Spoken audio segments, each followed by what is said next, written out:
त्याचवेळी धनगर वस्तीवरील 2 गावकरी नदी किनारी आले असता घडणारा प्रकार बघून अवाक झाले. अरे ह्यो खंडू करतोय तरी काय माहिती? अरे म्हणाव तरी काय ह्याला? चल वस्तीवर जाऊन सांगूया समजसनी. अरे येड लागलंय ह्या म्हाताऱ्याला. चल चल चल चल लवकर. ही बातमी बानू पर्यंत पोहोचते आणि बानू, आजा, आबा, शेवंताबाई आणि दोन्ही गावकरी इतर सर्व गावकऱ्यांसह नदीकाठी येतात. नजरेसमोर मरून पडलेल्या मेंढ्या बघून बानूला अतीव दुःख होते. हा कोण कुठला यो म्हातारा? आणि बानूच्या समद्या मेंढ्या मारून टाकल्या की यानं.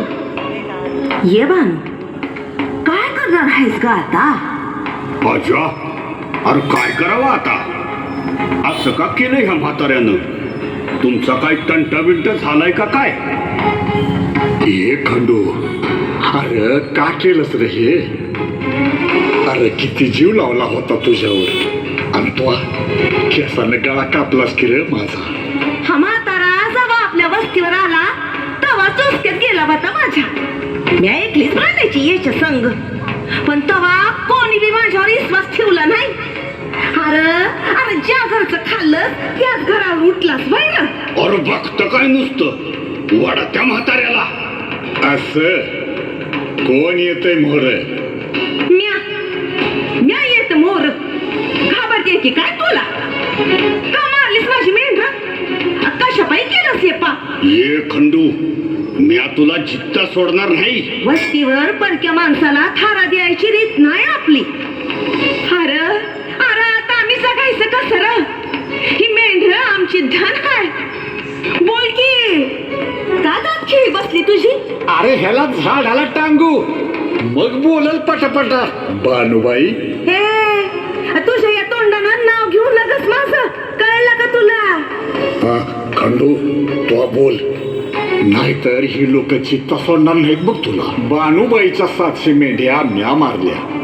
बानूबाईच्या मेलेल्या 700 मेंढ्या म्या पुण्यांदा जित्या करतो.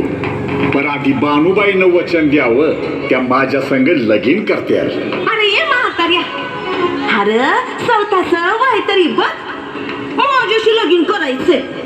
अरे अरे माझ्या देवाला कळलं ना तर तुकडं करते तुझं. खंडू, ह्यो पोरखेळ नाही. तसं बी संधी वस्ती तुला असं सोडणार नाही बघ. तेव्हा सांग, मेंढ्या का मारल्यास र? बानूबाईशी लगीन करायचंय.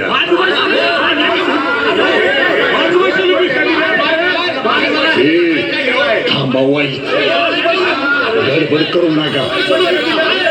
कुणी बी वरडायचं नाही. बानू, तू होय म्हण.